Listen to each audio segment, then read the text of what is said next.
It was our wedding anniversary, a day that was supposed to be special, but instead, I was attacked. A relative of one of my wife's patients, angry about something that happened during a surgery, ambushed me.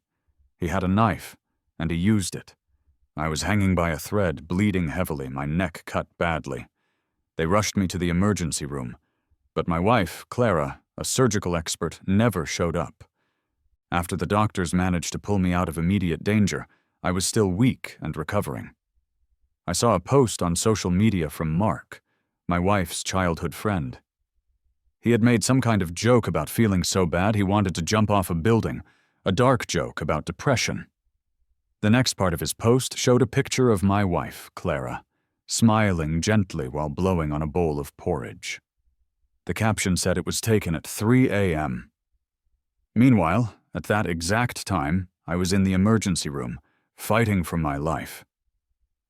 After I finally got discharged from the hospital and was recovering at home, I found a large insurance policy, the kind that pays out a big sum if something happens to you. The beneficiary was listed as my wife, Clara. Later, I overheard her whispering angrily in the bathroom. I couldn't hear everything, but I caught enough. "Damn, David," she was saying to someone, maybe on the phone, maybe to herself. "If only he was dead. We'd get $8 million in insurance money, enough to pay off your debt." I didn't know who she was talking to, but the words sent a chill down my spine. It made me think back to the night I was attacked. I was bleeding so much, feeling dizzy, like I could pass out any minute. We weren't even 5 kilometers from the hospital. Clara was driving me, but she suddenly stopped the car by the side of the road. "Get out," she said urgently, her voice sharp. "Mark's depression is acting up. He's about to jump. I need to get to him immediately." I couldn't believe my ears. My eyes widened in disbelief. I had several severe wounds, the deepest cut on my neck nearly down to the bone, and she was asking me to get out of the car? I tried to speak, to protest, but Clara impatiently frowned. "Don't you know Mark's already on the rooftop?" she demanded, her voice rising. "This is life and death. Can't you be compassionate?" She didn't wait for my answer. She got out of the car, opened the back door where I was sitting, and yanked me out without hesitation. The sudden pull loosened my grip on my neck wound, and blood spurted out instantly, staining my shirt and the pavement. I scrambled to hold my wound, pleading with her, my voice weak. "Please, Clara, just get me to the hospital. It won't take long. I've lost a lot of blood and feel dizzy. I'm going to die." Clara shot me a cold, dismissive look. "Relax," she said, her voice flat. "It's just a minor injury. You won't die. I'm a doctor. I know what's serious and what's not. Don't you trust my professional judgment?" She turned away, already starting towards the driver's seat. "If it's that urgent, hail a cab yourself," she called back before flooring the gas and driving away. Before I could even react, the car's sudden start knocked me off balance, and I fell to the ground, my head hitting a sharp stone on the pavement. Blood covered my face now, mixing with the blood from my neck wound. I curled up on the cold, hard pavement, a wave of despair washing over me. At the brink of life and death, my wife of 3 years had abandoned me, left me bleeding on the street for a call from her first love. To make it worse, my injury was because of her work, because of a patient she treated. That day was supposed to be our 3rd wedding anniversary. I had booked a nice dinner at a fancy restaurant and was on my way to pick up Clara after work. Right outside the hotel where her office was located, I was suddenly stopped by some guys. They looked angry. The leader asked if I knew Clara. I barely managed to say she was my wife when he pulled out a kitchen knife, a big one, and started slashing me. "Why does everyone else's surgery go fine, but my brother's didn't?" he yelled, his eyes wild with rage. "I'll kill you for my brother, you damn doctor. I'll make you feel what it's like to lose family." I couldn't dodge in time. I got slashed several times and fell to the ground, the heaviest cut on my neck. Blood gushed out immediately. When Clara arrived, she saw me lying there and rushed over. She hugged me, sobbing, apologizing that it was her fault for not properly explaining the medical mishap to the patient's family, causing them to take their anger out on me. The cold autumn wind cut through me, chilling me to the bone. I felt dizzy, my vision doubling, blurring at the edges. I was shaking badly, cold sweat on my forehead. I was gonna die like this, lying on the side of the road, alone. I fumbled for my phone, my fingers slick with blood, and called 911. "Doctor," I gasped into the phone, my voice weak. "My carotid artery's been cut. Can you send an ambulance? I'm at—" But before I could finish giving my location, I heard a surprised voice on the other end. "Are you David? Clara's been complaining about you being jealous and dramatic all the time. You've become quite the office legend, you know. Are you faking it just to get attention? No need, really." The person on the line was one of Clara's colleagues, a doctor from her hospital. That's how she described me to them? Dramatic and jealous? "No," I said hastily, trying to sound coherent. "No, I'm bleeding a lot. I can't stop the bleeding and I can't catch a cab. I am in danger, please, you have to help me." The other end hesitated. We only have 2 ambulances on night duty right now. Clara called them for someone about to jump. Mark, I think. Maybe call Clara? She's the doctor, and knows your situation best." With no other option, I called Clara again. The phone rang for what seemed like forever before someone picked up. It wasn't Clara's voice. "Becky's taking a shower?" said a male voice. "Want to talk to her?" It was Mark, but I couldn't worry about that now. "Please," I begged, my voice desperate. "Please let Clara take the call. I'm losing blood. I need to get to the hospital." Mark chuckled on the other end, a cold, humorless sound. "Truth is, begging won't help," he said. "I just joked about jumping and she left you for me. David, you're such a failure. She doesn't care about you. Hurting yourself won't change that, you know? Why make up such a lousy excuse?" He hung up. Meanwhile, my phone flashed a low battery warning. It would barely last another minute. With the last of my strength, I bravely sent my location and 2 quick words in our class group chat from high school. "Help me." Blood was everywhere. My phone screen was becoming blurry with it. I was fading, feeling tired like I'd never felt before. Couldn't even keep my eyes open. Not sure how long it was, minutes or hours, before a gentle, warm hand held mine. Someone was calling my name repeatedly, helping me up. I was finally rushed to the hospital in an ambulance. In a daze, I sensed the medical team moving quickly around me, everything more urgent than usual. "The carotid artery is almost severed," someone yelled. "Patient's lost too much blood, could collapse any time. Need emergency surgery. Get the blood ready." Another voice. "The patient's blood pressure is dropping. Start a transfusion." "We can't handle it here. Notify the ICU." Then, a frantic voice. "Where's the family? We need signatures for the critical condition. Notice and surgery consent form. Can't reach the wife. Her phone's not connecting." In the chaos, amidst the shouting and beeping machines, I heard a gentle but firm female voice cutting through the noise. "If you can't reach family, don't wait," she said clearly. "Follow the attending doctor's orders. Rush the rescue as per normal procedures. I'm his friend. If something goes wrong, I'll take responsibility. I can sign a consent form." I vaguely remembered this woman. She seemed like my high school classmate, Sarah. We sat near each other back then, had a good relationship, friendly banter in class. But after I started dating Clara, we lost touch. I never expected, after my desperate plea in the group chat, that she'd actually show up. Her words were resolute, unwavering.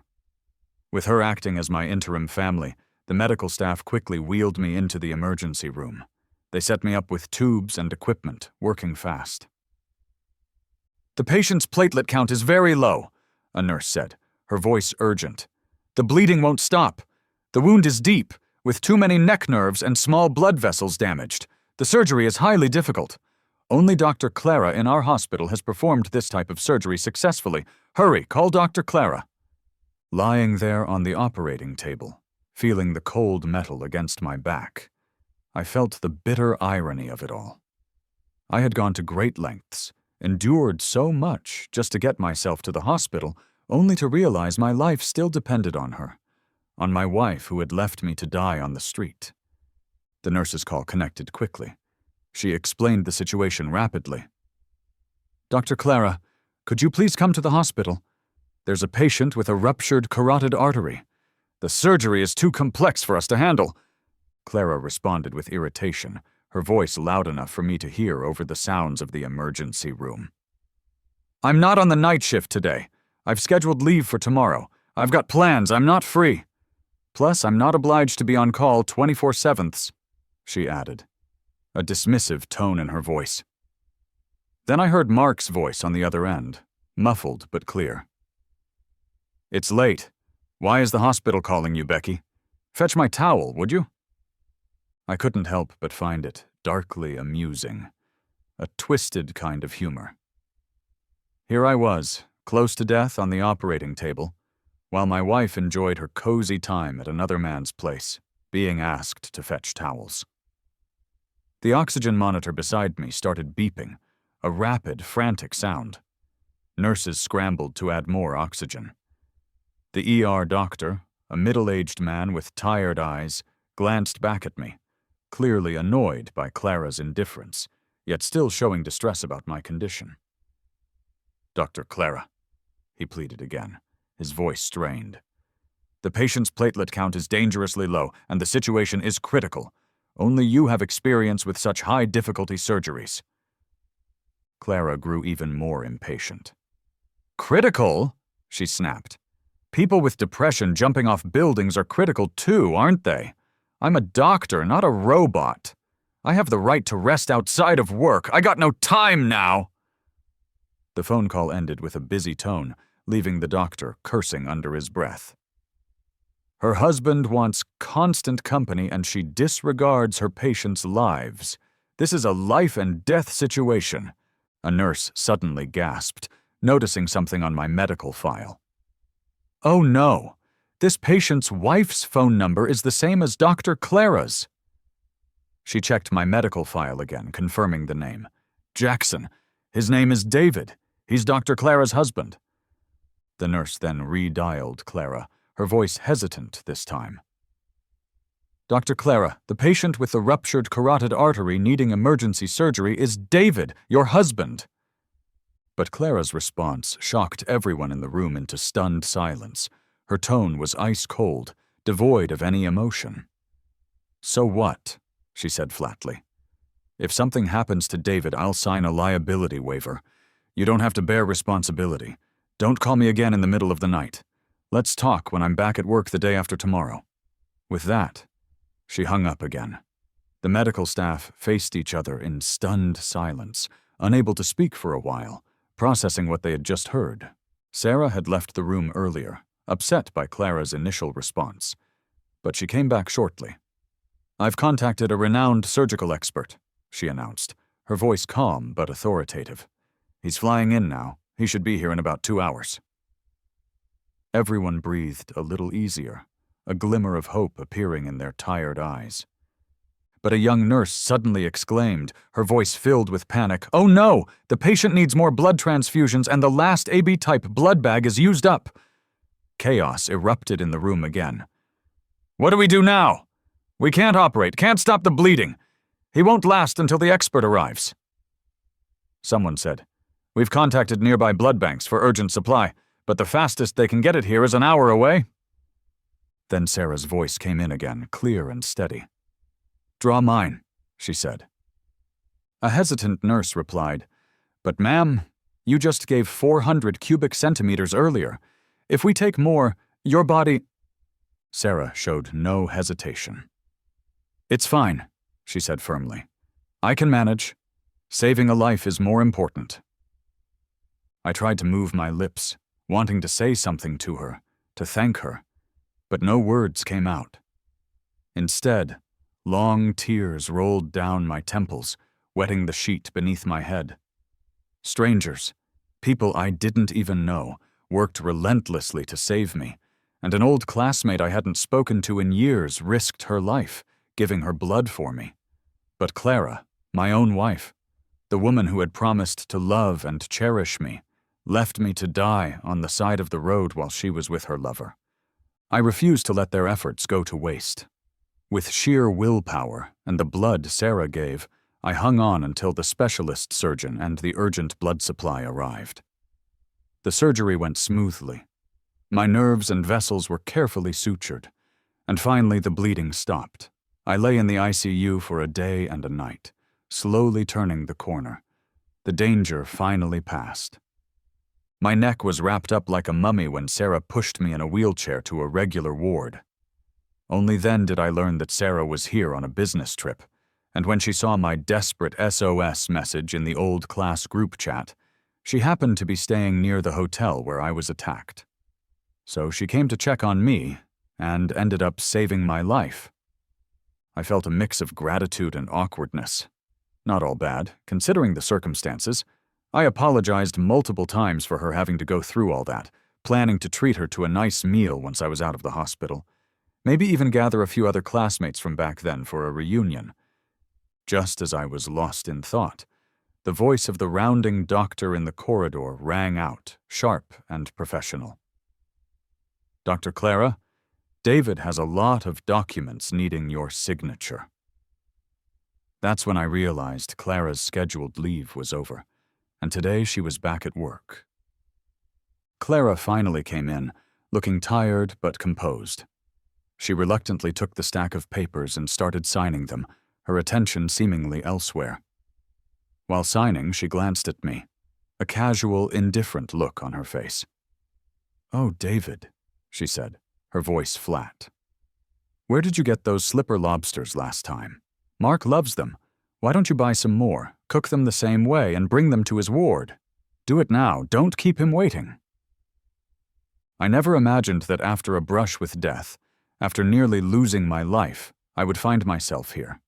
I almost didn't make it back, my body still weak, my neck stitched up. And my dear wife, the first thing she said to me wasn't to ask if I was still hurting, if I was okay, or to offer comfort. Instead, she told me to hurry up and cook for her first love, the man she abandoned me for. She had signed a bunch of papers, including a critical condition notice, a surgery risk notification, and a list of all the medications and supplies used during my emergency surgery. As a doctor, she couldn't possibly not know what those papers meant, the severity of what had happened. Even though my heart felt dead already, hearing her say that, seeing her casual indifference, it stung badly. I swallowed hard, the words difficult to get out, but necessary. "Clara," I said, my voice quiet but firm, "let's get a divorce." As soon as the words left my mouth, Clara's brow furrowed. She stopped signing and stared at me, her eyes narrowed. "How many times have I told you Mark has depression?" she demanded, her voice rising. "Are you so cruel that you want to watch him jump off a building? You just can't let go of this thing, can you? David, I'm really disappointed in you." I suddenly found her ridiculous, her outrage completely misplaced. I shook my head, a tired smile on my face. "My carotid artery was cut," I reminded her softly. "And you left me in the middle of nowhere in the middle of the night.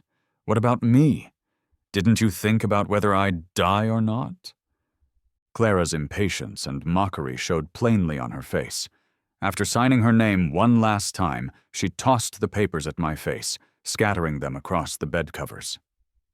"Aren't you perfectly fine now?" she sneered. "I'm telling you, you're useless. You're not even worth a toenail of Mark's.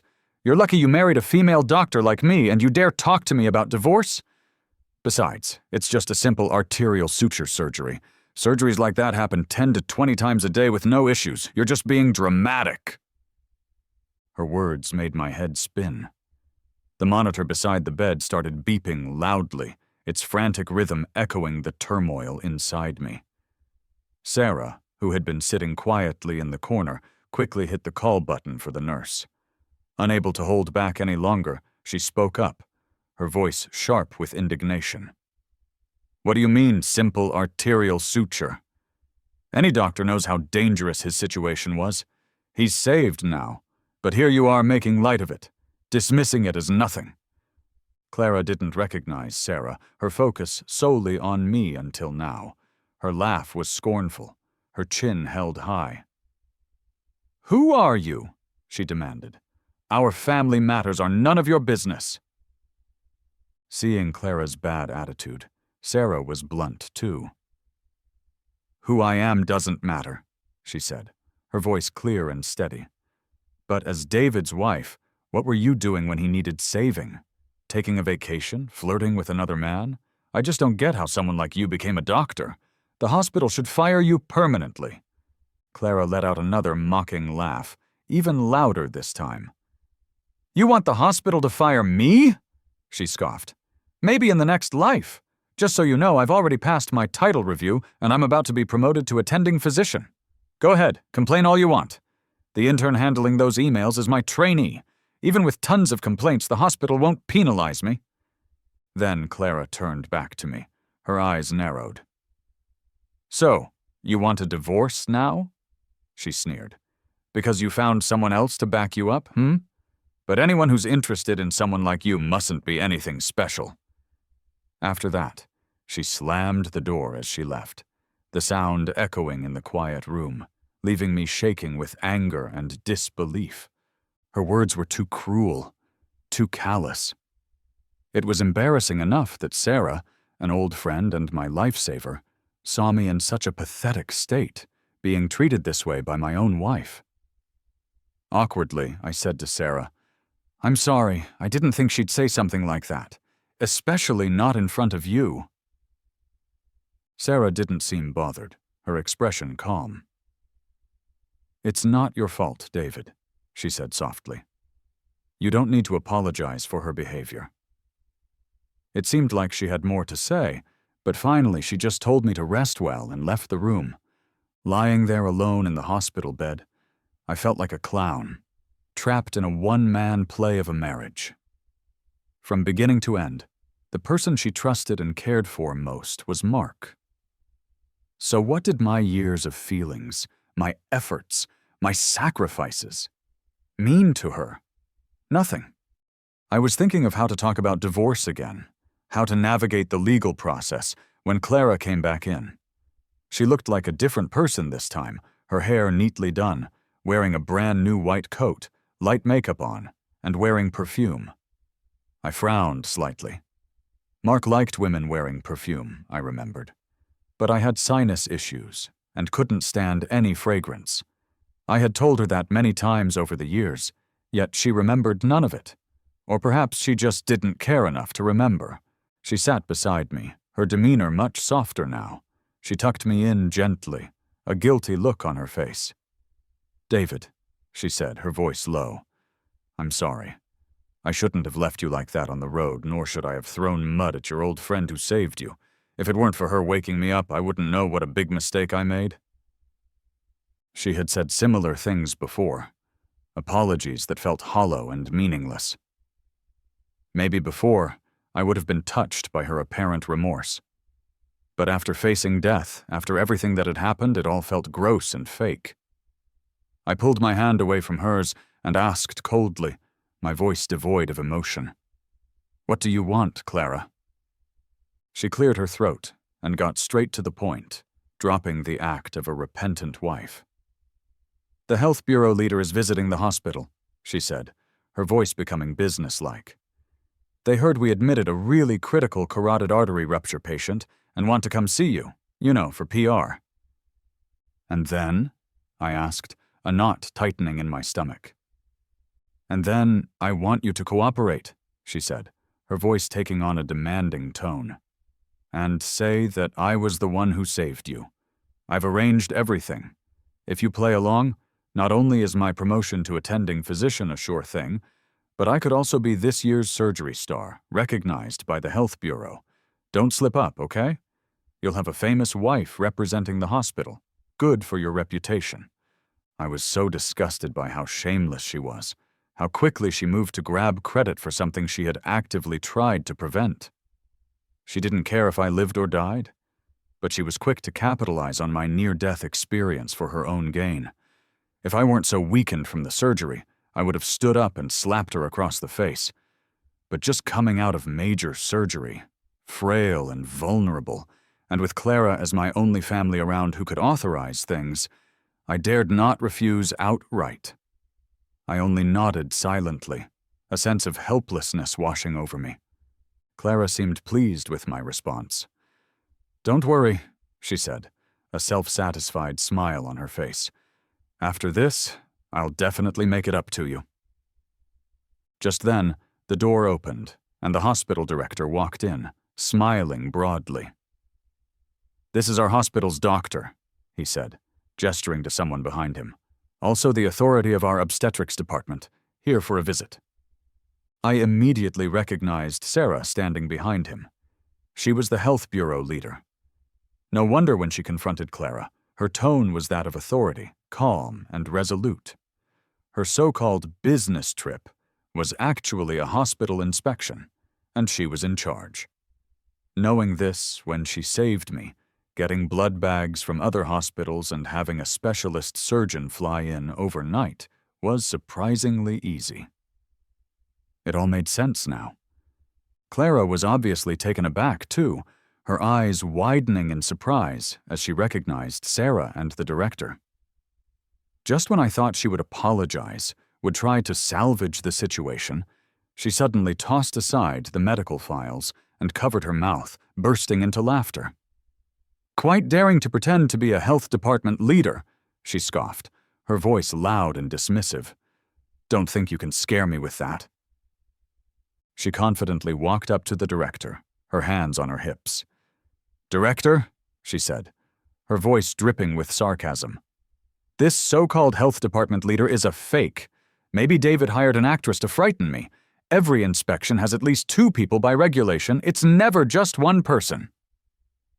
She turned to me, her expression hardening, and rudely kicked my shin with her high heel. "David, fess up! How much did you pay her to act so hard?" The director seemed unsure, since he hadn't met Sarah before, but seeing Clara hit me, he came over to pull her away. "Clara, let's talk it out," he urged, trying to reason with her. I wanted to explain, to tell him the truth, but I swallowed the words. At this point, Clara was digging her own grave, making a spectacular fool of herself. There was no use in giving advice she would ignore. The director then left to make a call, presumably to confirm Sarah's identity with headquarters. Clara let go of me and called security. The guards, familiar with Clara and used to her demanding behavior, immediately came up. Upon hearing that someone was pretending to be a health bureau leader, they moved to restrain Sarah. With Sarah held back, Clara rolled up her sleeves, a menacing look in her eyes. Seeing her intent, I hurriedly stopped her, despite my weakness. "Clara, I'm not paying anyone to act," I said urgently. "Think about the consequences." "Consequences?" she sneered, her face contorted with rage. "You'll learn a tough lesson." She raised her hand and slapped Sarah hard across the face.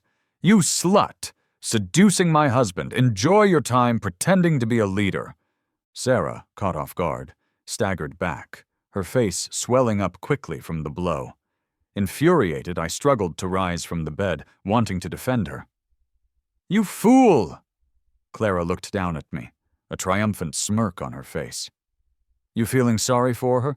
I'm going to be a chief physician soon. Beg me, and maybe I'll spare you for old time's sake."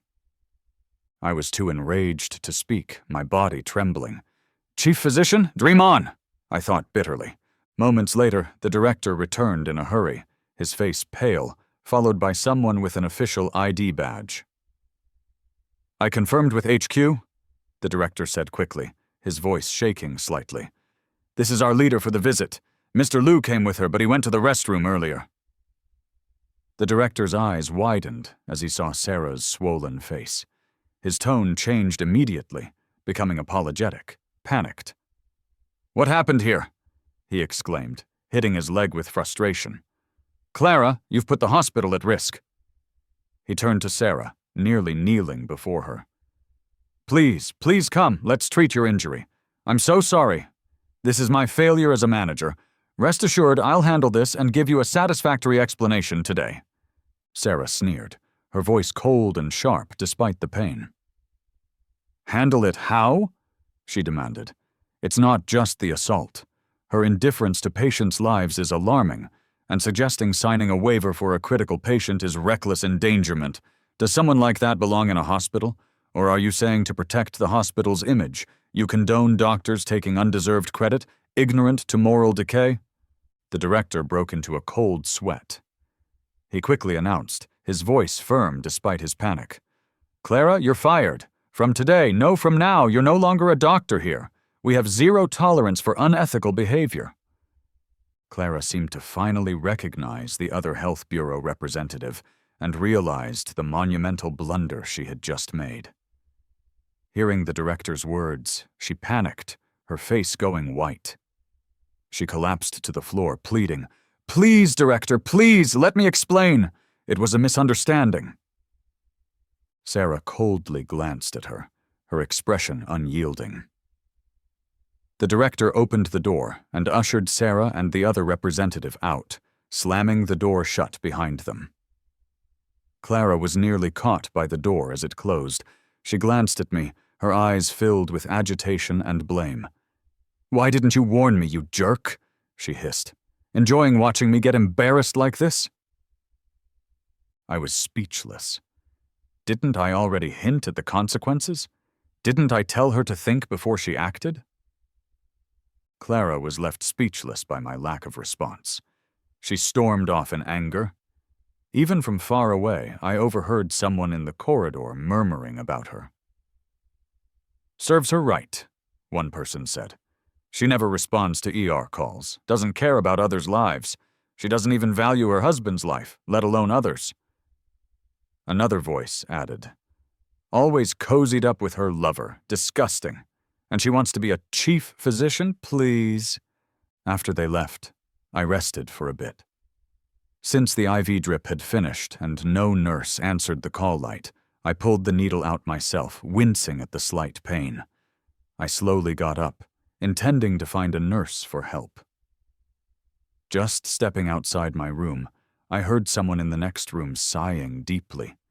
It sounded like Mark. "I used credit cards and online loans," he was saying, his voice low. "Thinking of debt collectors. Give me jumping off the roof thoughts again." Clara's familiar voice was heard, gently comforting him. "Don't worry, Mark," she said softly. "We'll figure it out. I won't let anything happen to you." Mark replied with some resentment. "What can you do now? The promotion's probably gone. I lost $5 million. Maybe it's better if I just die one and done." Clara was eagerly trying to cheer him up, her voice full of feigned enthusiasm. I was so mad. It was all David's fault. Not only did he not have my back, he actually conspired with outsiders to screw me over. The real enemy is him. If he just dropped dead, I'd get my hands on $8 million in no time and wouldn't need to bother about getting promoted or not. $8 million. Then it hit me. 2 years ago, right after we got married, we used our savings to buy us both hefty life insurance policies. Newlyweds and all, we made each other the beneficiaries. Now, the 2-year term was up, and the policies were in force. Accidental death payout, $8 million flat. Clara was still ranting. "I had seen his health check report," she said, her voice cold and calculating. "Low platelets. He has a clotting disorder. A bleed wouldn't stop easily. That's why I knew that relative would cause trouble. I left the doctor's file on the desk on purpose, hoping something would happen." She paused. Then her voice became even colder. "If I'd known he was this tough, I'd have stalled a bit longer, waited till he was beyond saving, then left him to die good and proper, making sure he couldn't call for help." My fists clenched at my sides, my palms icy with sweat. Recently, I had heard the stock market was booming. hitting limit up several days straight. Mark had invested big and made a killing. Clara didn't stop bragging in front of me about how clever he was, how gifted he was with investments, that he was a born CEO. But this month, I heard the market tanked, hitting limit down quite a few times. Clara had asked me several times if I could lend Mark some cash to cover his positions and cut losses. She never handed over a cent of her own paycheck. All household expenses were on me. Even her ailing mom's medications came out of my pocket. I had some savings stashed away for her maternity fund, money I had saved hoping we'd have a family someday. I wasn't about to blow it on their stock market mischief. I had flat out refused to lend them any money. Little did I know she'd have her eyes on the insurance payout, that she might even set me up to die accidentally to get her hands on the money. I barely remember how I got back to my hospital room.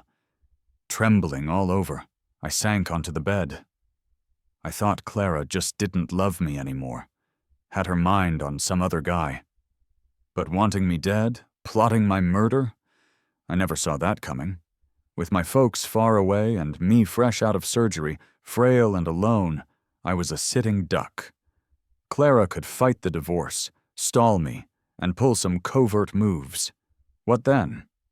Sarah saved me once, but there was no guarantee she could again. The thought alone unnerved me, sent shivers down my spine. I typed up a divorce agreement on my phone, wrote, erased, rewrote it 1,000 times, making concessions everywhere for Clara, just wanting to be free of her. In the end, I tossed the phone aside. With Clara's trouble at the hospital getting fired, I knew she wouldn't let me off easy. I stayed a few more days in the hospital, recovering. To my surprise, Clara didn't even once bother me, didn't visit, didn't call. When I was finally discharged and finished with the paperwork, I stumbled into Clara at the hospital entrance. She looked unfazed, almost cheerful.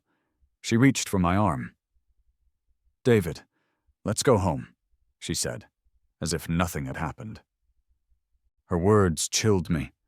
I reflexively stepped back, lied without thinking.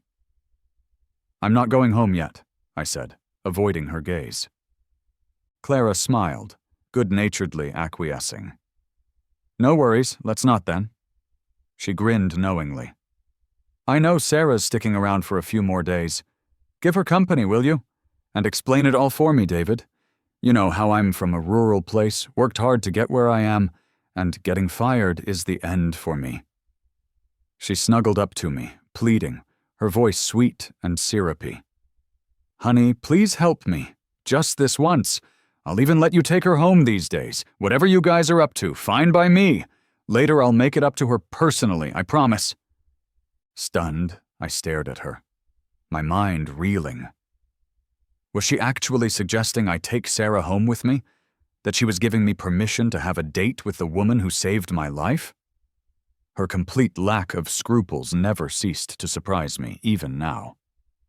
"I'm aware she donated 1,200 cubic centimeters of blood for you," Clara continued, miscalculating the amount. "Nearly passed out, you know.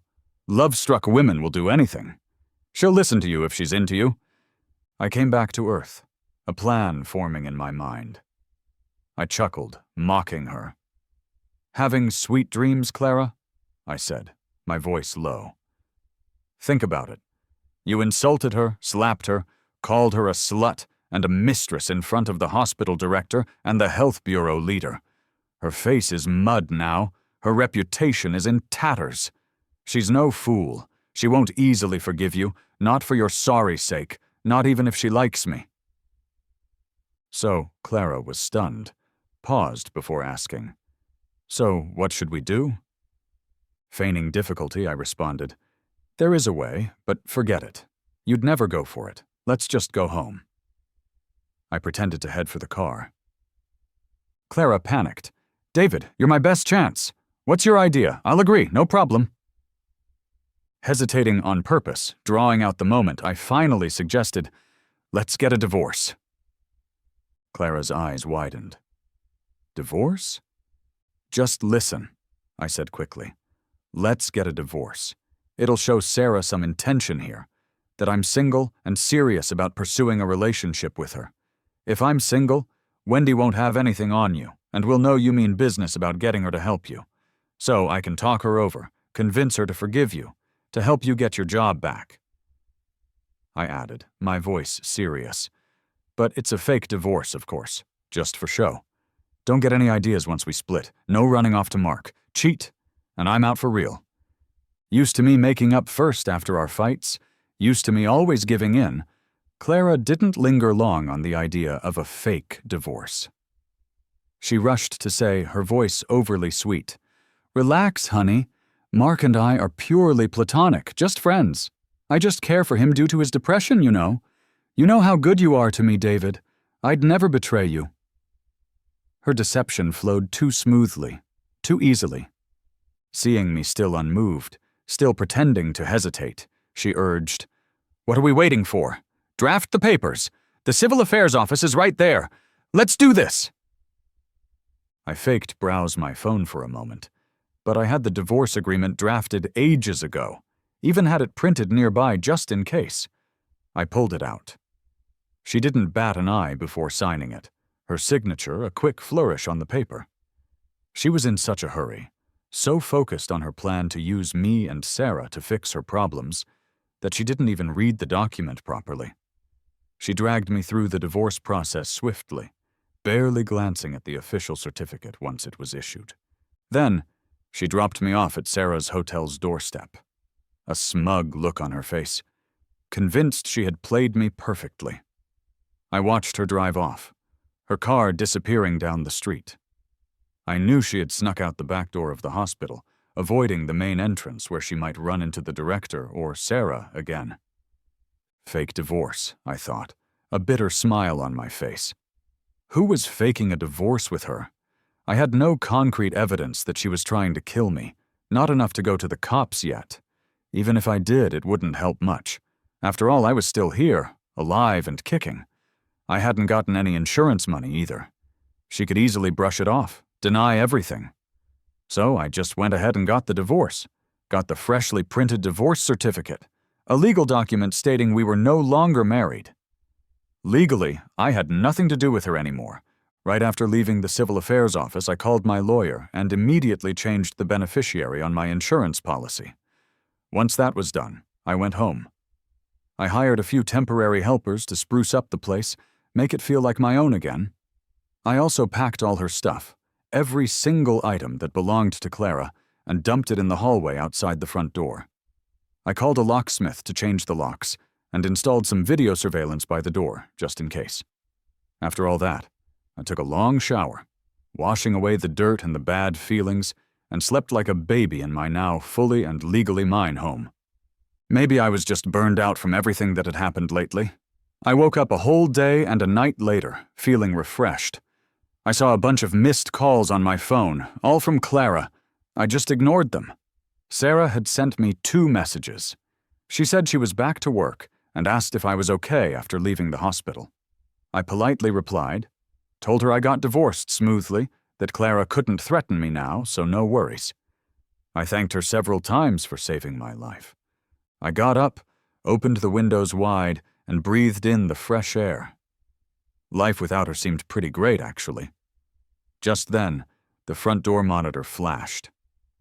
Someone was lingering outside. Soon after, there was a loud banging on the door. Clara's furious yelling rang in my ears. "The notice for my dismissal hasn't been retracted. You didn't do what you promised, you liar. This is my house, and you dare change the locks? Wait till I deal with you." She was outside, fuming. Nothing like her calm, composed, white coat self back then. "I know you're in there, David. Come out, or I'm calling the cops." I called the building manager, told security to sort it out. Then, through the monitor, I shouted at Clara, my voice calm and clear. "Are you crazy, Clara? We're divorced. It's clearly written in the agreement you signed. This house is mine. My name's on the deed. What nerve saying it's yours? Go on, call the cops. See who they side with." Clara kept banging on the door, her voice getting more hysterical. "Divorce! A fake divorce! The whole neighborhood knows you're my husband. This is my home. I have things in there." I chuckled, a cold, hard sound. You even tried to send your husband to someone else's bed, I said, raising my voice. Fake divorce? Who's faking anything with you? You signed that divorce agreement yourself, and the certificate too, from the Civil Affairs Bureau. Legally, I've got nothing to do with you. Got your stuff all packed up in the hallway. Go pick it up. Clara was at a loss for words for a moment. Then she started wailing. You don't help me now, she sobbed, her voice dripping with false pathos. Don't come begging later. I won't be nice to you. Divorce me and I'll die right in front of you. I chuckled, completely unmoved. Hey, I said, my voice casual. If you want to die, out of respect for our past, I'll get you a nice urn. Want to pick a design now? Clara fumed, her face red with rage. Fine, we're done, she shrieked. Just reminding you, once you're over this village, there won't be a shop like this anymore. Don't forget how you used to tag behind me like a puppy, even on your knees. Don't come asking for help later. Loving her was a mistake back then. A naive, blind mistake. But regretting the end with someone who wanted me dead? That'd be a whole new level of stupid. The security guys showed up and gently but firmly escorted Clara away. Sorry, Miss Clara, one of them said. Now that you're divorced, we're just following the owner's orders. Please leave. Find David, I overheard one of the security guys saying as they walked away. You're ruthless. With Clara gone, I went back inside my place.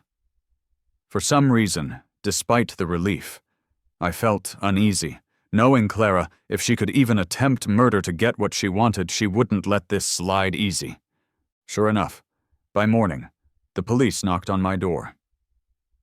Mr. Jackson, one of them said. My gut feeling told me this had Clara's fingerprints all over it. I checked through the peephole and the monitor, made sure of their ID badges before opening up. As soon as I opened the door, click, I was in handcuffs. Mr. David, the officer said, you were involved in a hit and run last night. You need to come with us.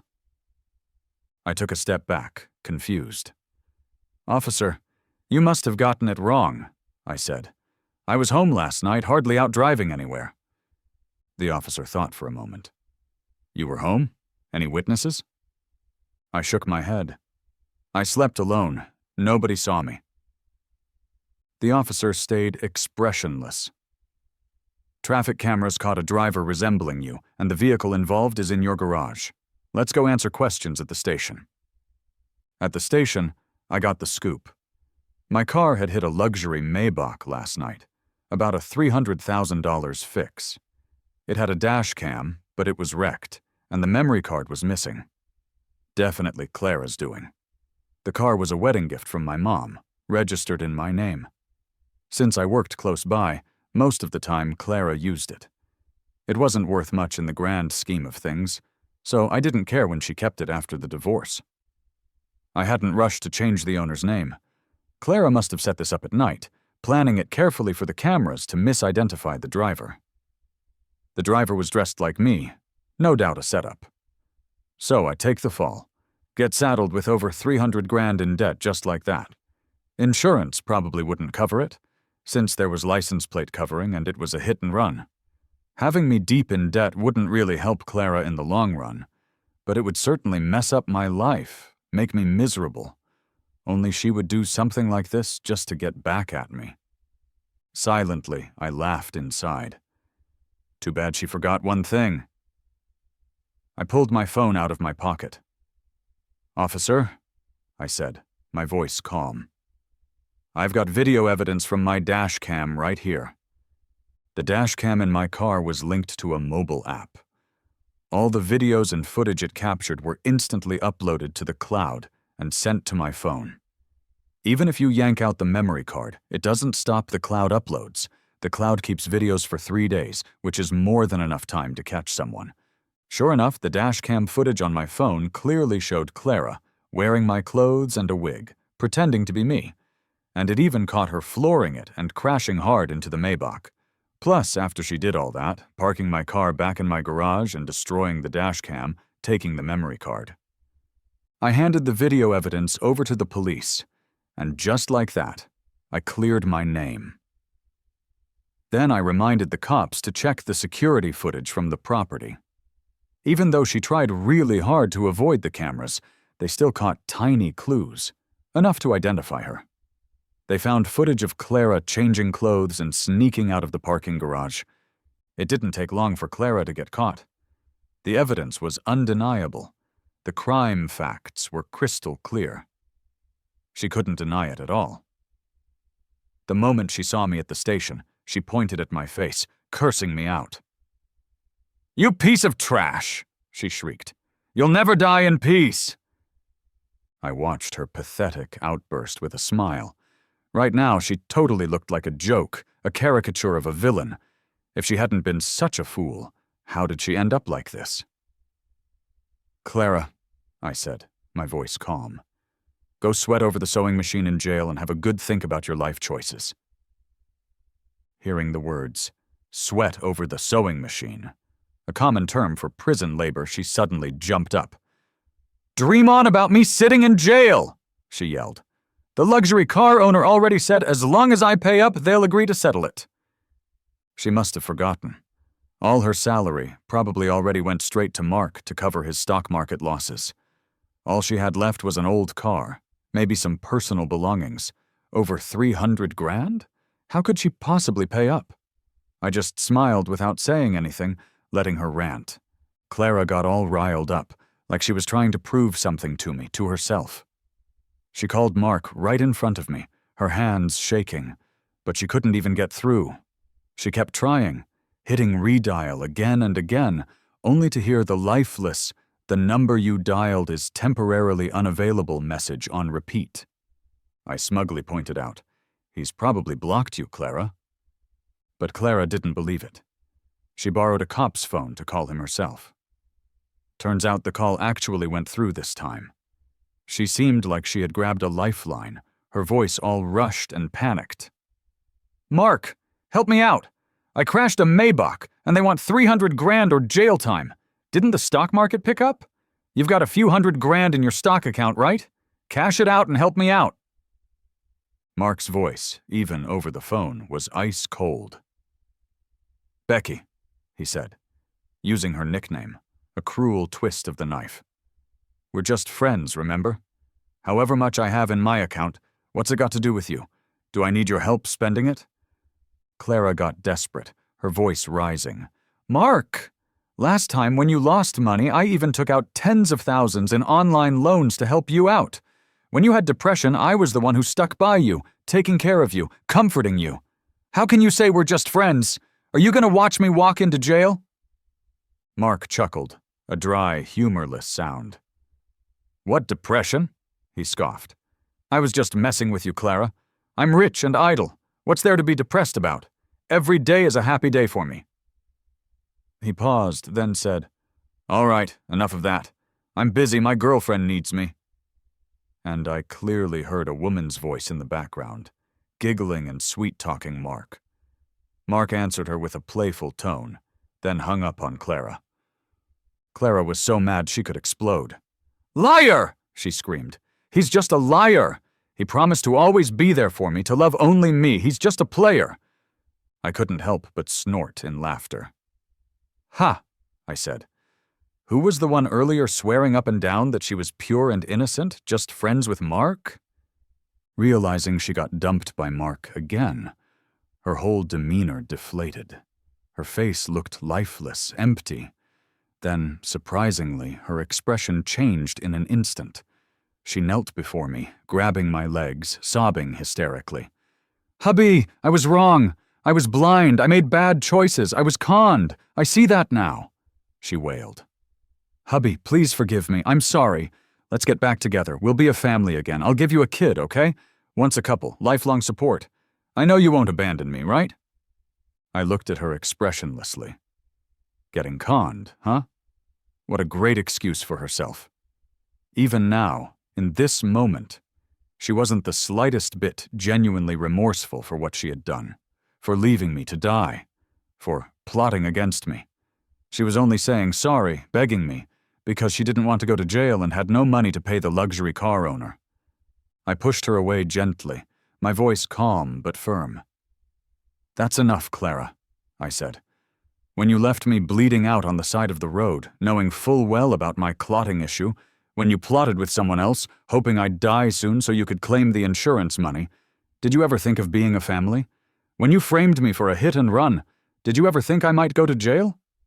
I shook my head. "You have no money to pay? Then go to jail, Clara, and stay there as long as you can." Feeling like a weight was finally lifted off my shoulders, I turned and walked away, more decisively than the day Clara left me on the road at midnight. She couldn't pay up, so the luxury car owner sued her. Clara was sentenced to 5 years in prison for the hit and run and attempting to frame me. When her sickly mother heard the news, she blasted me over the phone, blaming me for Clara's situation. Although she wasn't fond of me to begin with, considering she was my elder, I didn't say anything back, just listened until she was done. Who would have thought she'd get so riled up? A few days later, she collapsed and died from a heart attack. Clara lost her job, her family, her freedom. The only one left who truly cared about her, her own mother, she also lost everything because of her actions. The court ordered her to auction off all her assets to compensate the luxury car owner. I heard she also had a massive amount of online debt from borrowing money to help Mark cover his margin call losses.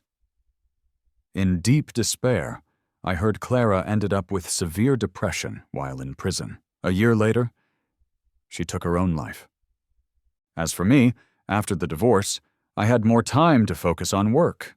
My income steadily increased, and I excelled in my new job. Everything was going smoothly, and life was good. One day, near the end of my workday, I got a call. "Is this Mr. David?" the voice on the other end asked. "We're calling from the insurance company. Your ex-wife bought a policy with us 4 years ago. You're listed as the beneficiary. Now that she's deceased, there's an $8 million payout. When you're free, please bring your documents to our office to process the claim." That's when it hit me. Though Clara ended up in prison, her cause of death was suicide due to depression, and it's been way more than 2 years since she bought the policy. When we divorced, she hadn't had the chance to change the beneficiary before going to prison.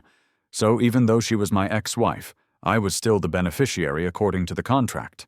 All her cunning plans, all her attempts to get rid of me for the insurance money, and I unexpectedly got a windfall from her death. I took her death insurance payout. The next day, I went and bought a beautiful villa in a high-end community, paying for it in full with the $8 million. I put up the house Clara and I once shared for sale online. After finalizing the villa purchase and furnishing my new place, I moved in quickly. The day after I moved in, someone called me from the front door intercom. "David, welcome to our neighborhood." I turned around, and it was Sarah. She was standing by the door next to mine, wearing a dress, smiling like an angel. Without the work clothes, with light makeup, she looked stunning. I was pleasantly surprised to see her. "You live here too?" I asked, genuinely surprised. She nodded. "Of course," she said, her smile widening. "Don't you remember? I recommended this neighborhood to you a while back." I knew her family was in business and pretty well off. Over the past year, I had reconnected a lot with old classmates and often saw Sarah at gatherings. She was always friendly towards me, always easy to talk to. "Just moved in. Haven't started cooking, right?" she asked enthusiastically. "Come over for a meal. My mom is a great cook." She half dragged me inside with enthusiasm. Her parents were warm and welcoming, but their gazes were a bit strange during dinner. They kept asking about my family, whether I was married, if I wanted kids, even a second one. I was puzzled until Sarah nudged me under the table and whispered, "My parents are constantly nagging me to get married. It's so annoying. You owe me big time, David, so do me this favor. Pretend for a bit, will you?" I froze for a moment, looking at her cute profile, the way she was trying to look innocent. Something nudged softly inside me, a feeling I hadn't felt in a long time. I put on a serious face. "No," I said. I don't want to pretend to be your boyfriend, Sarah." Sarah looked awkward, her face falling slightly, almost on the verge of tears. I leaned over and whispered in her ear, my voice low. "How about we skip pretending? Let's try for real." Her face turned bright red immediately, her eyes wide with surprise. But she moved closer, hooking her arm around mine, her smile shy but genuine. "You're mean," she whispered back.